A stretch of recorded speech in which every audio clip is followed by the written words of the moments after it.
Allison Jones, who serves as our VP of Community Mobilization, Raven Moore, who is our Director of Narrative Building, and Nassim Redman, who's working in the background on our behalf for their extraordinary support throughout this process. And I want to thank our incredible panelists who you will learn about today. And I also would like to just acknowledge all of you joining us today near and far. And I can see from looking at the chat, some of you joining us I've known for just a little while, and some I've known through correspondence for many years. And I am mindful of the variety of feelings and blessings you bring to this moment, and I'm grateful to be with you. I am your moderator, Dr. Lee Johnson III. I currently serve as the Vice President of Policy at the National Black Child Development Institute. NBCDI is the only national organization committed solely to the creation of an equitable, just, and joyful future for Black children and families. At NBCDI, I lead our preeminent advocacy and thought leadership initiatives, distinguished research and publications, and equity advancing public policy and legislative agenda. And I bring to bear in my work my decade of lived experience and lived expertise in policy analysis, innovation, and advocacy at the intersection of early childhood, mental health, and public health. Before we dive in, I would like to just do some ground setting and provide for you a snapshot of our agenda for today. So as you can see, we have a full agenda. And I've been given the marvelous privilege of setting the stage for today's discussion.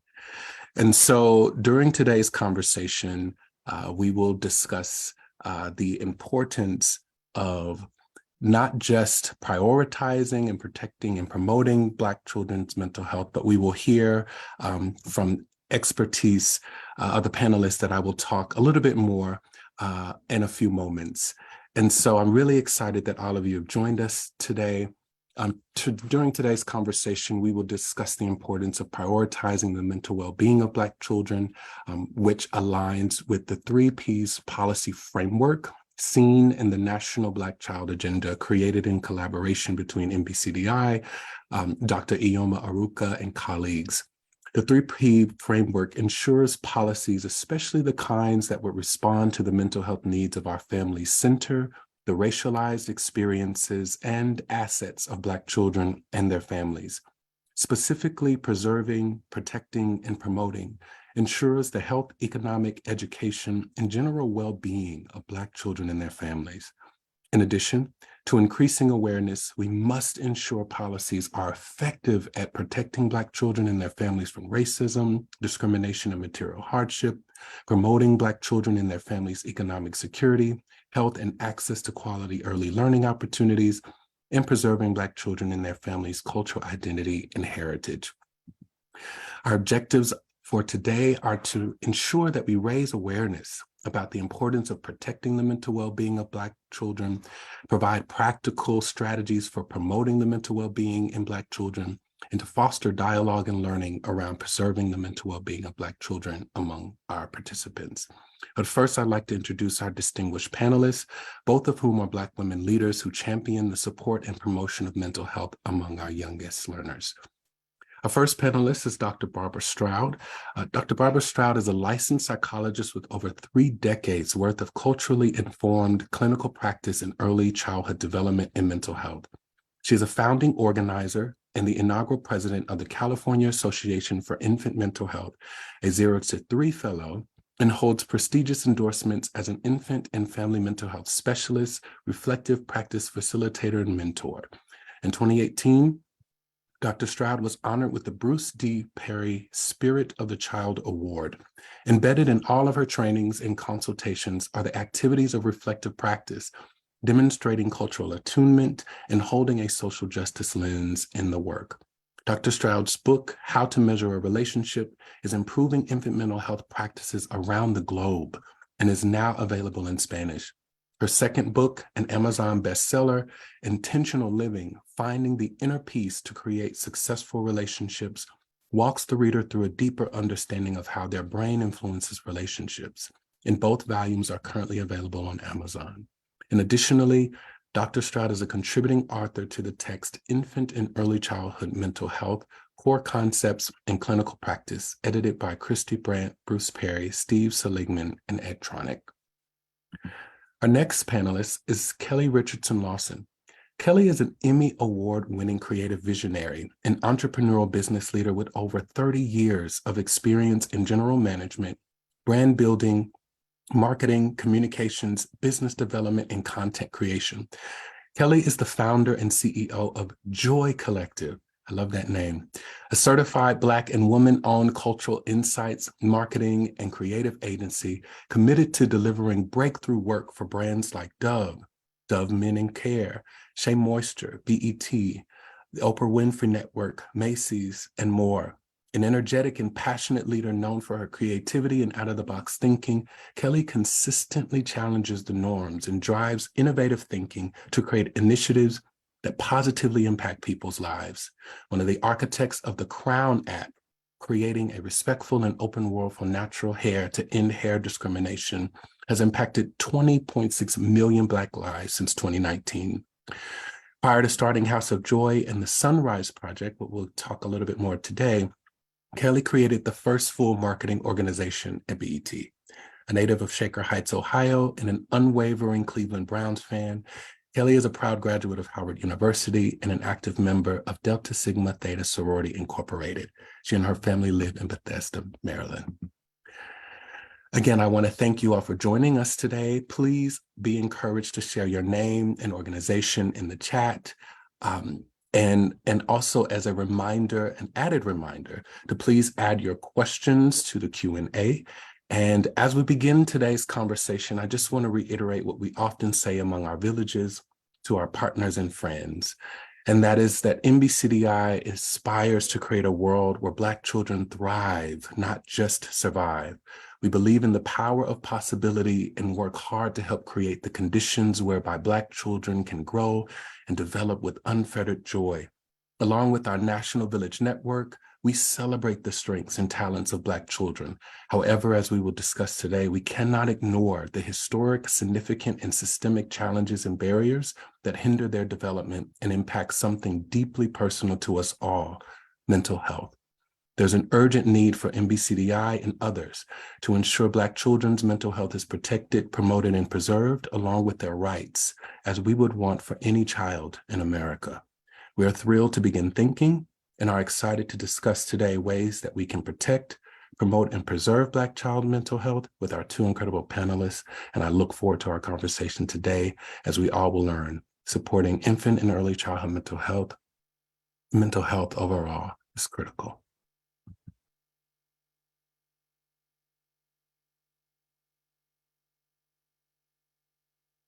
So I would like for our panelists to come on screen. I think I might need help with sharing our video.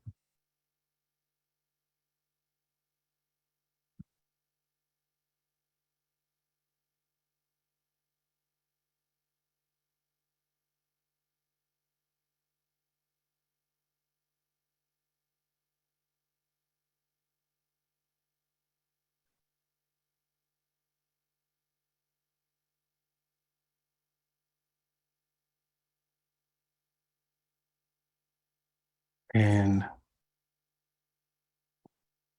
please be patient with us for just a moment.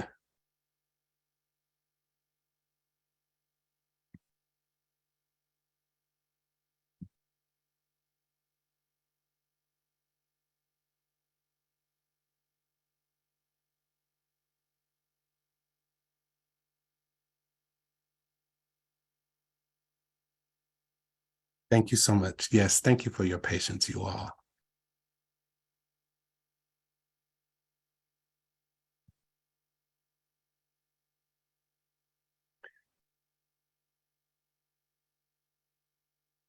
As we get the video sorted, I do want us to begin to allow our panelists to share why a little bit about themselves.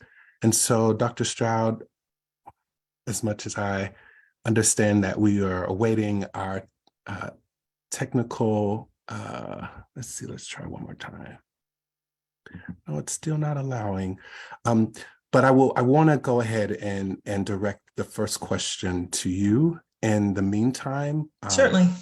And that way, when the video technical issues resolved, we can bring you and Kellie's wonderful smiling faces on screen. But the first question I wanted to pose to you, Dr. Stroud, given your background and your clinical expertise and years of experience of working with families, and just wanted you to speak a little bit about and share more about your story and expertise in infant and early childhood mental health, so that those that are participating can understand a little bit more about your background, but also understand a little bit more about your expertise in this specific interdisciplinary area. Certainly, of course. So I had the privilege, because it is a privilege, to not only go to undergraduate, but also graduate school. And in my graduate training as a clinical psychologist, I actually studied applied developmental, which basically means I had a clinical psychology training and developmental training simultaneously, which really was my foundation for all of my work.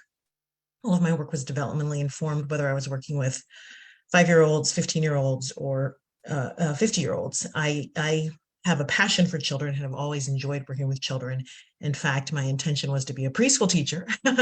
And I did that for a year between college, undergraduate and graduate, and realized that it was far too exhausting to hold 12 little minds. And as a therapist, I only have to hold one little mind, and that's easier. So hats off to all the childcare providers, because you do amazing work in regulating these little minds. And after my graduation, I continued my passion for young children, and I found myself in spaces where mental health trained people didn't understand development. And it was foreign to me how you could try to do psychotherapy without understanding the developing mind, and that people's mind is in a different place than your psychological theory. And so I was always connecting development and mental health. And in California, when our First Five initiative began, our tobacco tax, and money was going to little children, folks were trying to figure out structures and how do we do this and how do we support young children. And I was in a mental health setting, and I said very clearly, you link development with mental health. When you support development, you support mental health. When you support preschool teachers, you support mental health. So I was gifted by my executive director with pretty much free range to create a birth to 5 mental health focused program that started with prevention, in-home prevention, which a lot of us call home visiting, or McV now, in-home prevention of parents at risk because of poverty, because of preterm birth, because someone in the home had an addiction problem. Whatever the risk was, we went to their home. We talked about development. We talked about the mental health of the baby. We talked about development mental health being connected to relationship, and that you cannot separate social emotional development, because social emotional development is the foundation of mental health. Point of that is we went all the way from home visiting to outpatient to intensive therapeutic preschool. I developed some programs that won awards. I wrote a lot of things that were published. That's not really important, but those are the things that white supremacy academia likes. What I like is that I made a difference for children and families, and I've continued to do that. My passion is always the child as nested in relationship with a loving caregiver. And when we stress a caregiver, we stress the child. So everything I've always done comes from that seed of wanting to support the most vulnerable, wanting to infuse science and development and culture to create best outcomes for human beings. And I'm aware of that Kellie is brilliant, and I want her to be able to share. And so I'll stop rambling at this point. No, thank you so much. And again, thank you all for being so patient as we work through our technical difficulties. And thank you, Dr. Stroud, for sharing a little bit about your background and experience as a former early childhood educator. I cannot overstate how important it is to have access to and connections with those individuals that have experience in supporting children's mental health from a licensed perspective. But I also want to make sure, as you said, as we turn to Kellie, that oftentimes, it's great to have that background and to be able to connect to those resources. But what happens when you are a parent and you find yourself navigating some challenges with access. And so I really am excited to have Kellie here with us today, and would encourage her to share a little bit about her story, and namely her personal experience as a parent of a child who was met with their own challenges surrounding mental health. So Kellie, I will turn it over to you. Thank you so much. And what a pleasure to be here, and honor to be able to share with such esteemed guests and with all of the people that are listening. I'm grateful for NBCDI and all the incredible work that you do with all of our children.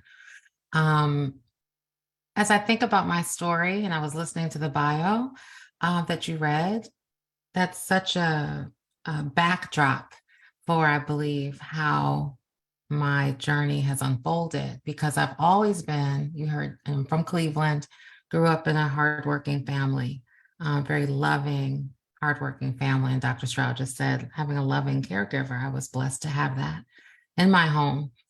And I focused on work, work, work, work, work all the time, just working, delivering, driving, building, growing, being a worker. And when I became a mother, I don't think I really shifted and pivoted to really being a mom. I was still trying to do it all, still trying to climb that ladder, if you will. And so I had a moment. There's two stories I'll share briefly. Big moment was when I was an executive at Dell in Texas. And I remember being on an airplane to Beijing, had a big global job, and I was trying to fill out the preschool paperwork for my small children at the time, who were 3 and 5 at that time. And I remember distinctly not being able to answer those questions about my children. They were 3 and 5 years old.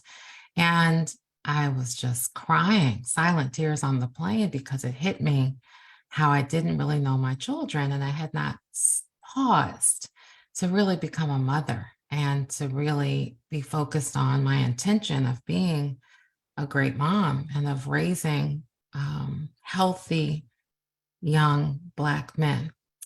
So that was one big epiphany, and it actually caused me to quit my job at Dell and to start my entrepreneurial journey. So for another time, I'll share more on that. But it was a huge epiphany around the importance of really stopping and slowing down and becoming a parent and a loving caregiver, as Dr. Stroud just mentioned, so critical, and starts with knowing my children and being there and being present. That's the first thing. I became an entrepreneur back in 2009 when that moment happened, and ended up back on this, treadmill again, building Joy Collective and now House of Joy, and with very much an intention of creating joy for myself, my family, and the world with impact. And once again, this time, fast forward to a few years ago, and my now 20-year-old was entering high school. And I didn't see the signs. I didn't see that he was suffering, from depression. I didn't see a lot of the things that I can look back now and see. And so, okay. There we are. Hello. Didn't see the signs. And so my now 20-year-old Kyle, we're there. Hello. Good to see all of you. But as I was saying with my son, Kyle, my 20-year-old, he was a swimmer, big time swimmer. And he came back from the Olympic Training Center and he wanted to quit swimming. And my husband and I didn't listen, didn't understand that he was like, I'm tired of swimming. I'm tired of getting up at 4 o'clock in the morning. I don't want to do that anymore. We didn't listen. And instead of listening and talking with him and seeing, signs, we ended up in a hospital room, and he had tried to end his life. And with that was a huge wake-up call again on the importance of listening to our children. So I created and he started doing drugs. He started smoking weed. He started, and the more my husband and I punished, the more he rebelled. The more we pushed, he pushed, the more we pulled. We trying to keep our Black son alive and safe in this country. And we parented a lot out of fear. If I'm honest with myself, when I look at myself, parented out of fear versus faith.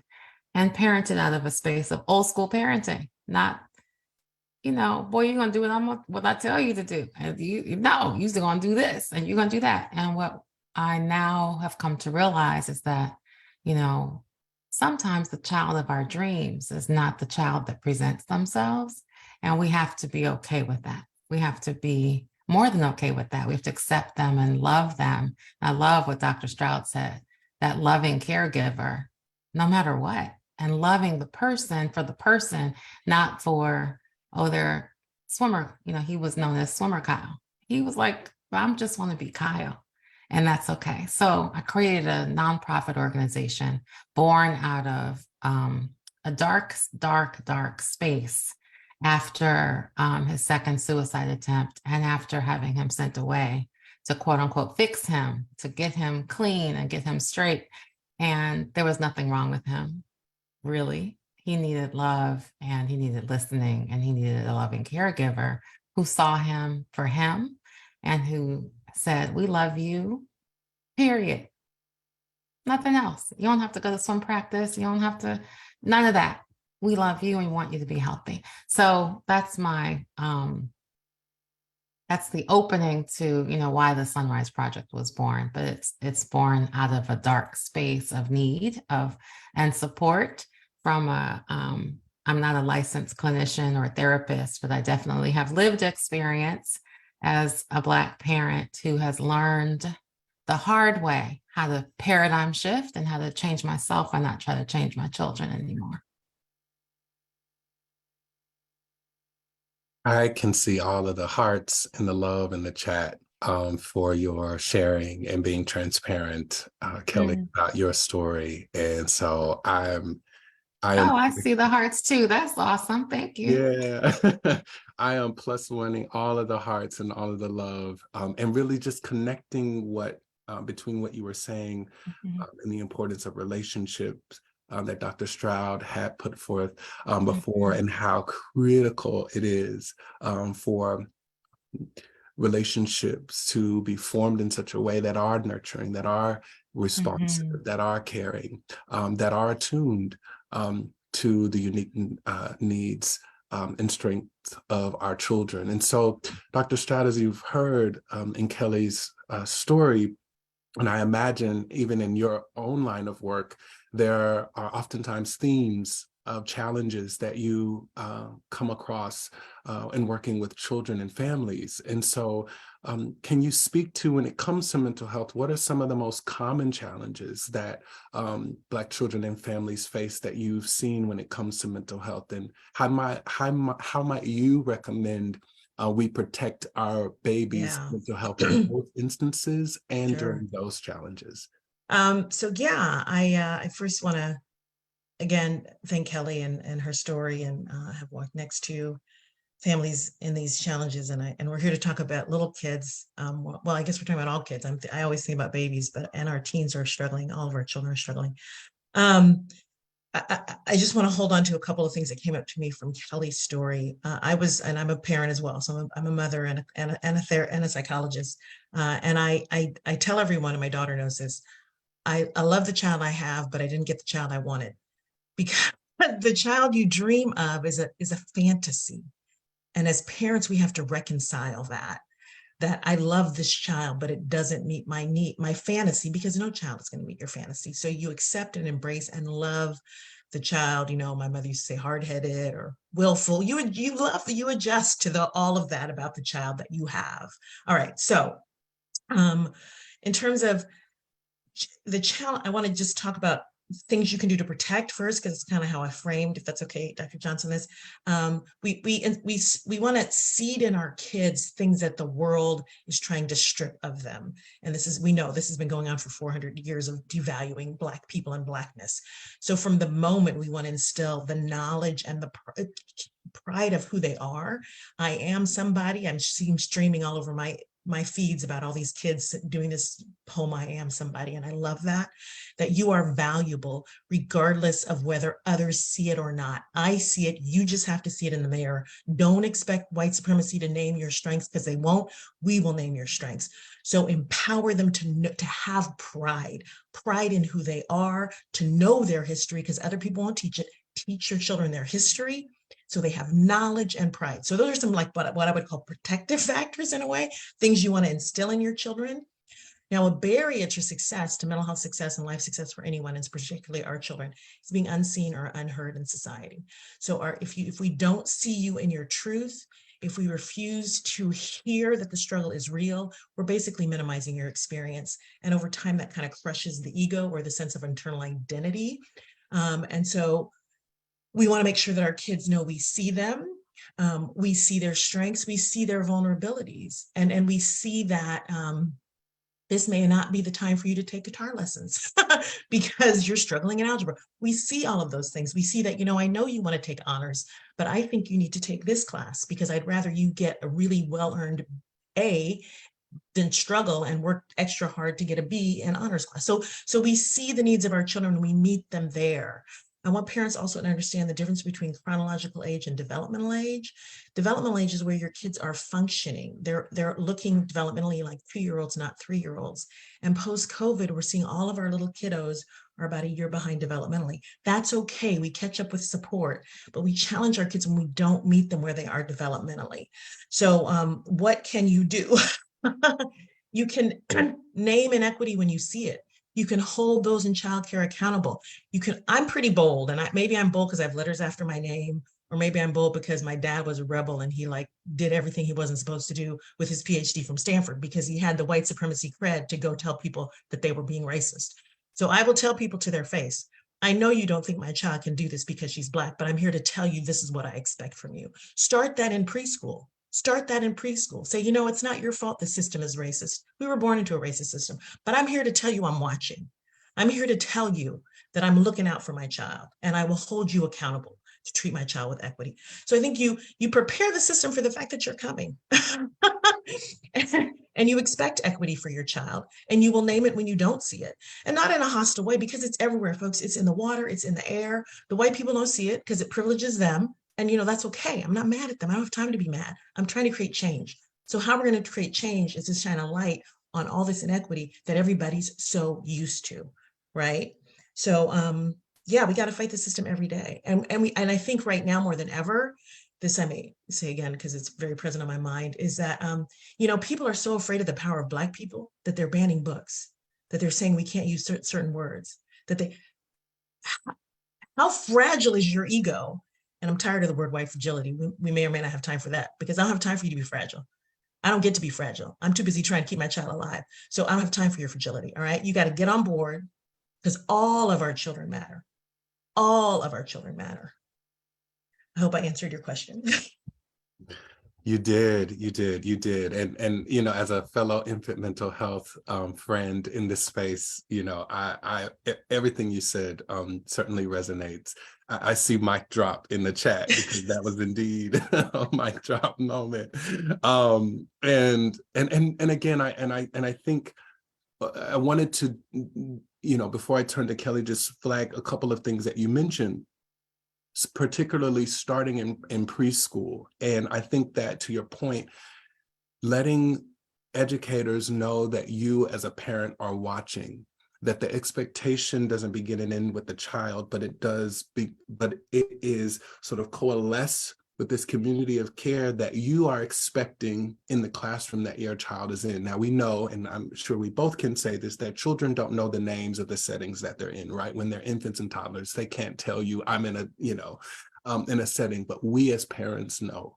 And we as educators know, and we as advocates know, and it is so important to prepare them, as you said, to enrich them, to seed them, to steal them, essentially, in this world that would sort of strip them naturally. And researchers have been saying for many, many years that we all exist in a world that sort of takes away those elements that we are sort of fostered in early childhood.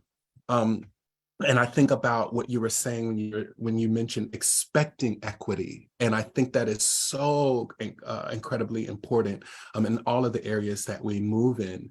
And so, Kellie, when I think about your work in the organization that you lead, the Sunrise Project, to Dr. Stroud's point about having safe spaces where parents can expect that their child is seen and that they're heard.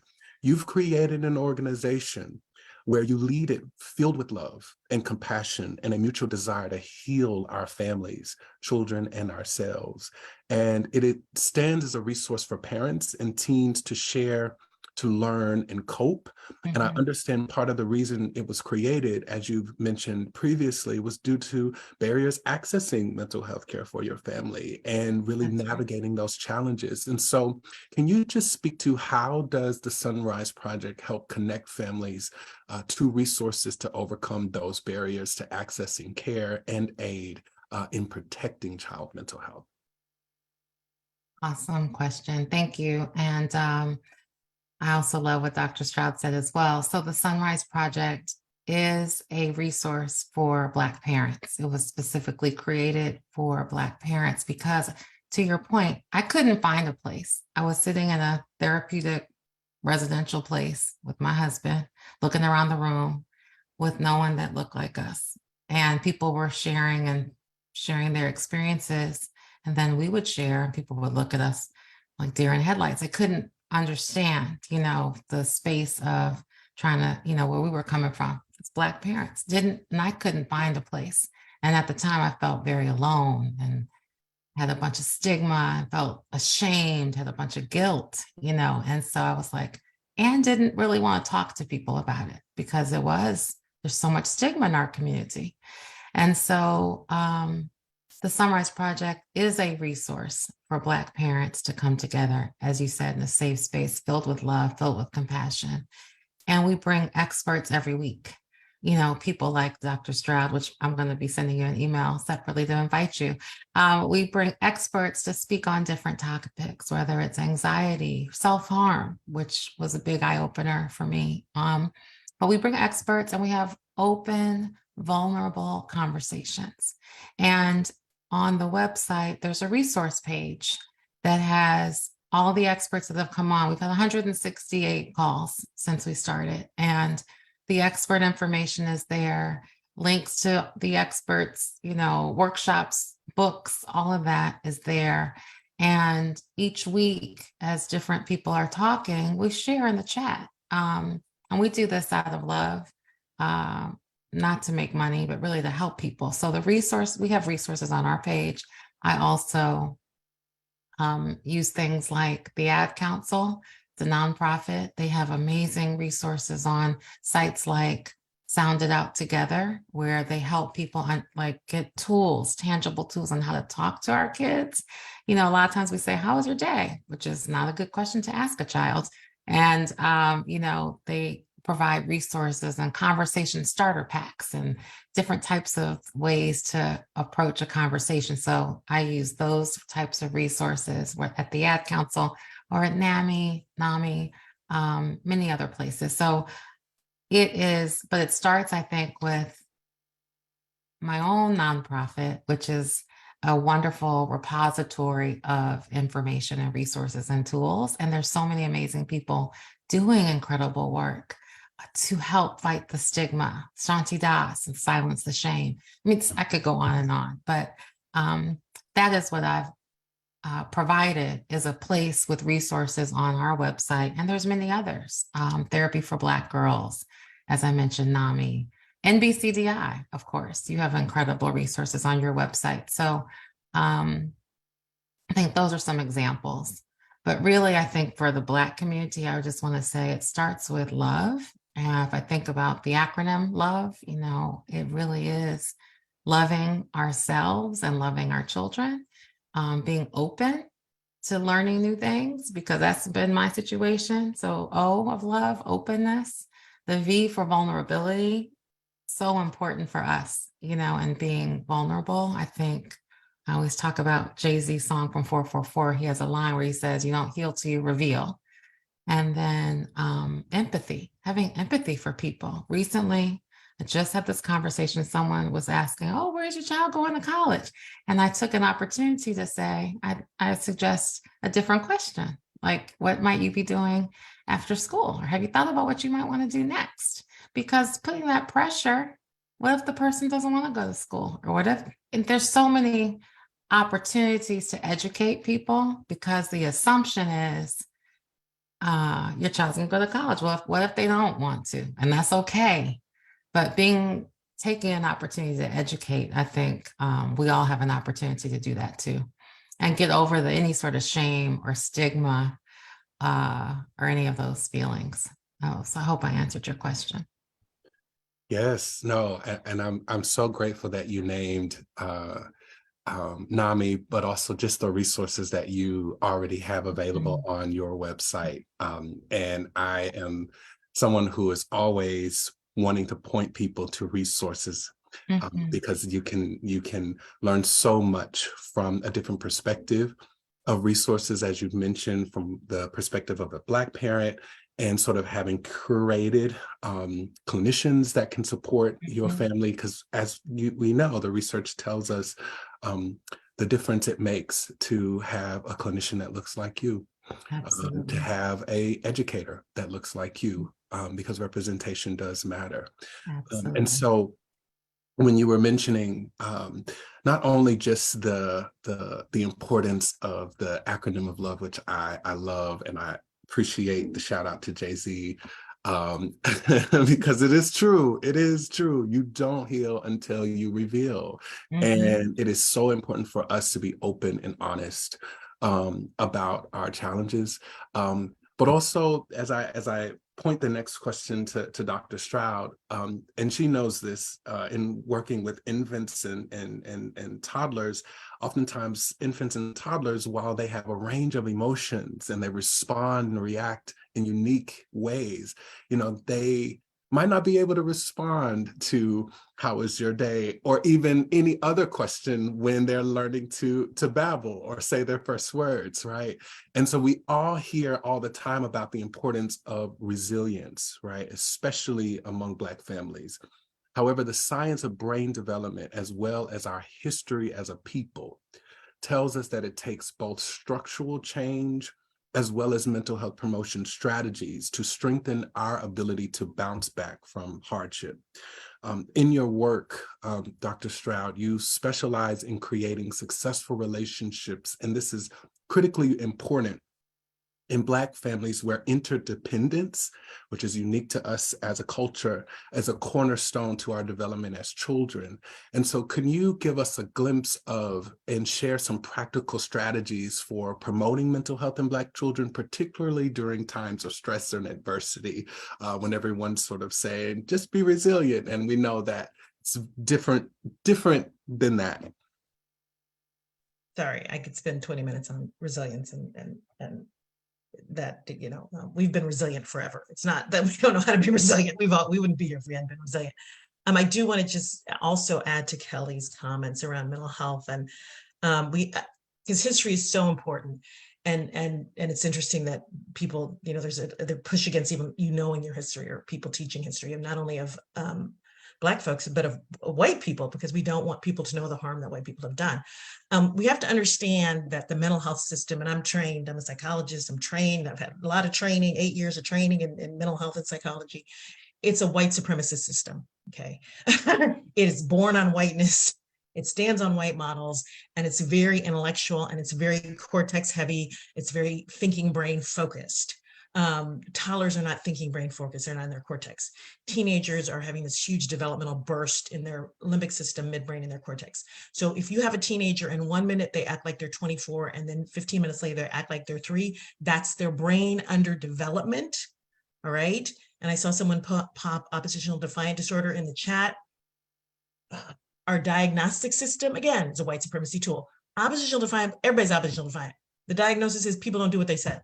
I don't do what I'm told. If I don't like it, if I don't want to do it, if I don't want to eat bananas, I'm not going to eat my bananas. Am I oppositional defiant? It's a made up label. It's a made up label. It actually means nothing.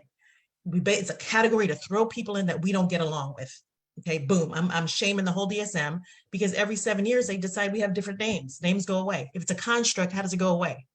I'm Black, I'm always gonna be Black. Tomorrow I'm not gonna be Black. Now you may call me Negro, colored, African-American, but at the end of the day, the construct is real. So if we can change the construct of a diagnosis, then it's made up. So, people who got to get paid, give a diagnosis, get paid. But your child is not oppositional defiant. If anybody tells you that, tell them they're a liar. Say, Dr. Stroud says you're a liar because my child's an independent spirit who has a willful mind of their own. That is not oppositional defiant. That is someone speaking their truth, and you better learn how to listen. So here's how we prepare our children. We also have to help teachers understand that children of color learn differently. We're not designed to sit in our bodies and be still. We're designed to be moving while we're learning. We're designed to be jumping up and down while we're getting our multiplication tables in. We're designed for oral history. It's not that we can't read. We can read. We can do everything. For heaven's sakes, we started math in Africa. Come on, people, we got to teach this to our children. Pythagoras stole it. He went to Africa and stole it. So it all started in Africa. They don't want your children to know this. So we got to teach it to them. So a lot of the things we can do about resilience is we can teach our children their history. We can let them know that the reason they're financial tycoons is because they built their money on the backs of slaves. If they hadn't had free labor, they wouldn't be having $1 kajillion. And when are they going to pay us? So America would not be America without Black people. It's just boom. It is. And to this end, I've probably completely lost sight of your question. Resilience. Resilience is reminding your child that no matter what the world says, they have a place. They have a place in your home. They have a place in a Black community, whether that's a church family, and it doesn't have to be. I know a lot of times we found resource in the church, but it doesn't have to be there. It can be in a connection you make in your community, right? And I'm not anti anything because all groups deserve to be heard and all groups deserve equitable service. And we know that as soon as people see Blackness, they see fear.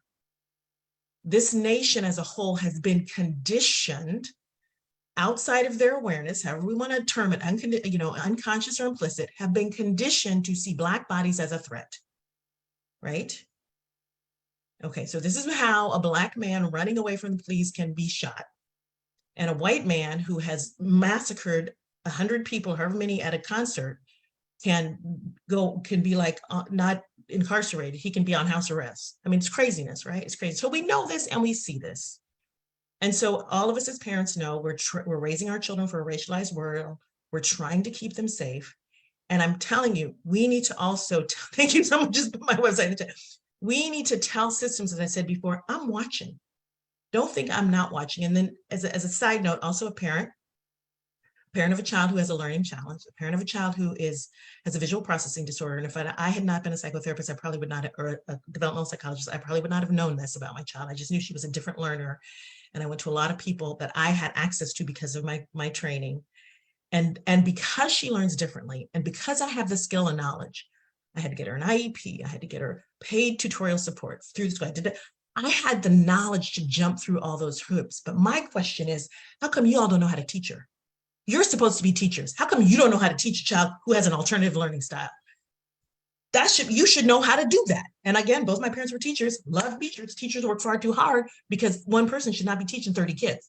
So anyway, I hope I addressed resilience. Did I address resilience, Lee? Yes, Dr. Johnson? I think, one of the things that bubbled up for me as you were speaking is, and I see a couple comments in the chat, and I do want to acknowledge, I was once a young boy, right? I am now an adult man. And I understand when you were talking specifically about not sitting still, I can remember the days of not sitting still and even having my own nephews, all with their own varying degrees of excitement and curiosity and brilliance and genius. And to quote Dr. Asa Hilliard, our elder, who once said that I've never met a child, especially a Black child, who is not a genius.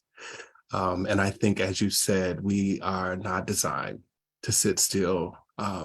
We are designed to know our place in the world, having been taught it by those who care for us.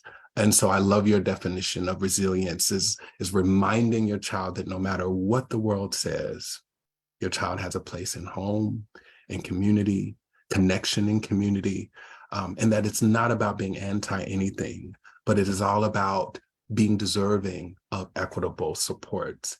And so in early childhood, when I was serving as the maternal infant and early childhood home visiting director in the state of Alabama, we often would say that our parent is the child's first and best teacher. But I would always follow up with that by saying, when we put parents in positions where they have the resources to support their children, we help build the foundation for success for their children, social and emotionally. However, oftentimes looking for resources feels like a fool's errand, as you have noted, Kellie. And so as you talk a little bit about, and even in your experience, in addition to creating the Sunrise Project, along your journey, were there other resources or tools that you found helpful as a parent, whether organizationally or otherwise, that you would say you would recommend to parents and caregivers, those parents who have sort of thrown up their hands and have said, I've tried everything I could? What was that first step for you prior to sort of starting Sunrise that then sort of ignited that in you to do so? I think the two biggest things were therapist. That was a Black woman therapist, which you all are rare, Dr. Stroud, but they're meaning the numbers. They're just not a lot. 5% of Black doctors, and we know are Black. And so I was fortunate and blessed to have a dear friend who happens to be a psychologist and happened to be at a sister moms meeting. I walked into a sister moms meeting with my infant, my firstborn, and I was overwhelmed. And I look back now and probably had postpartum depression, didn't realize it, didn't know what was wrong, but I had a therapist who was a friend and who's been a friend through this whole journey. That number one. Number two, faith. And, you know, whatever your faith is, whatever you believe in, you know, being grounded there. But, you know, there's a gentleman who I heard at your gala, John Houston, who has the song Therapy. And so it's like, I need God, but I also need therapy. And that is the truth. I strongly believe we need both. And so I really have pivoted to faith versus fear-based parenting, because I was a fear-based parent, absolutely. And I'm no longer a fear-based parent. I'm a faith-based parent. And I definitely have therapists. I have multiple therapists. I have life coaches. I have a really wonderful sister circle. And as you can tell, I'm super vulnerable. So if I'm need a moment, I'll say, I need a moment. I'm going to walk away. You know, those are some of my resources. It's a sister circle. It's my faith. And getting professional help. I think being able to say, I need professional help if we need it, and being okay with that. More than okay. Absolutely. And I know that, you know, we're getting close to time, and I know that you both have sort of touched on this a bit in your response that you just gave around sort of social support. And I think it's not lost on me the importance of what peer influence can have on mental health, as well as sort of how you even go about it. You know, having other parents being able to support you and encourage you in your pursuit of support, as opposed to sort of having a friend group that says, just pray about it. You have a friend group that says, yes, pray and therapy. Exactly. You know, and I think that is so incredibly important. And I can say the same for young children. Those peer influences are so powerful. When people ask me questions about young boys, I always say, their peer groups, you know, show me your friends and I will show you your future. We often would hear that oftentimes growing up, but that is absolutely critical to understand. One thing that I want to, as we get closer to the end of our time, you know, our world is at its best when we all collectively make every effort imaginable to sustain our society such that we experience the best that Black children have to offer at all times. At NBCDI, we are excited about the future that we aspire to see created and welcome the challenge to free our world of injustices and iniquities that keep us from our new reality. And this is a world where we believe every Black child should be born at a healthy weight, should attend a school that affirms and expands them, where they can enjoy meals and vegetables, where they can hang out on a safe and appropriate internet, where they have books and toys that reflect who they are and who they can be, where they can breathe clean air and drink clean water, where they can be seen as a child, where they can live and play in a safe community. And see, these outcomes are what motivate the work of NBCDI. And when I look across these outcomes and I see these possibilities, I see how we as an organization are working to preserve mental health by these outcomes, constantly asking ourselves, what does a just and equitable future look like for Black children? So I'll sort of point this to both of you as we reach our final time. When it comes to your own vision for preserving the mental health of Black children, specifically, what comes to mind when you hear, and I'll start with you, Dr. Stroud, what comes to your mind when you hear, what does a just and equitable future look like for Black children when you think about preserving their mental health? And then I'll go to you. Yeah, I believe it is putting humanity at the center of all of our systems instead of profit.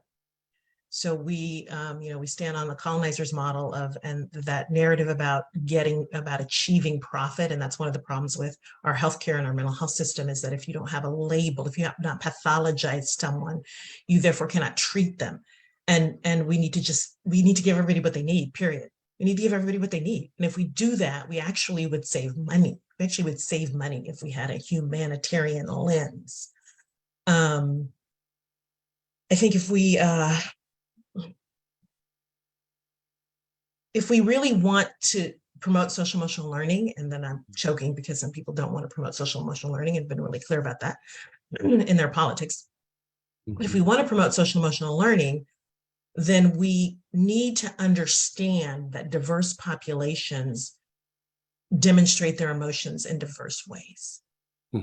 And so instead of shaming those children for being too loud or too big or whatever is scary to you, name that there are feelings that we're trying to share in the way that is culturally appropriate for us, and allow permission for me to be my authentic self as aligned with my family culture, because that is who I am. Stop asking me to be less than who I am, I think is part of where we want to go.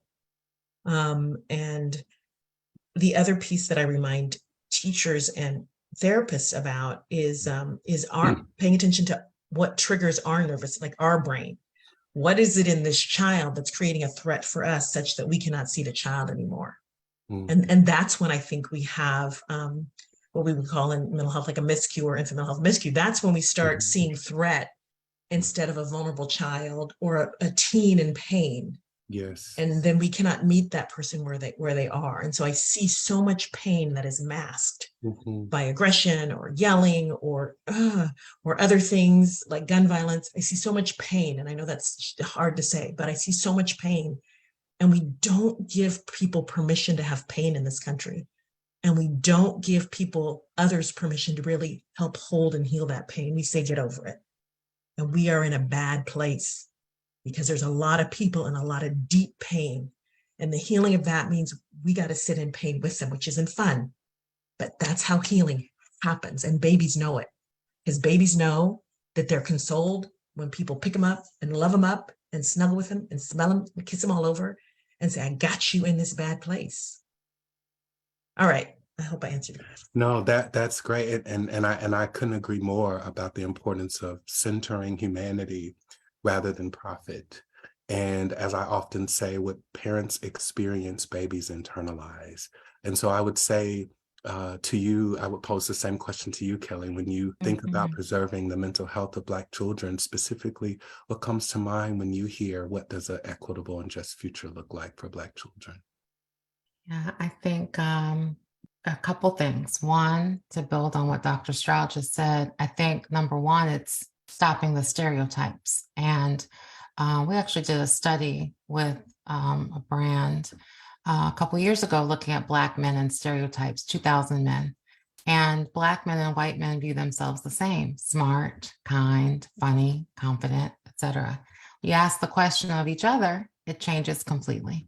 And Black men and boys, youth, are seen as athletic, strong,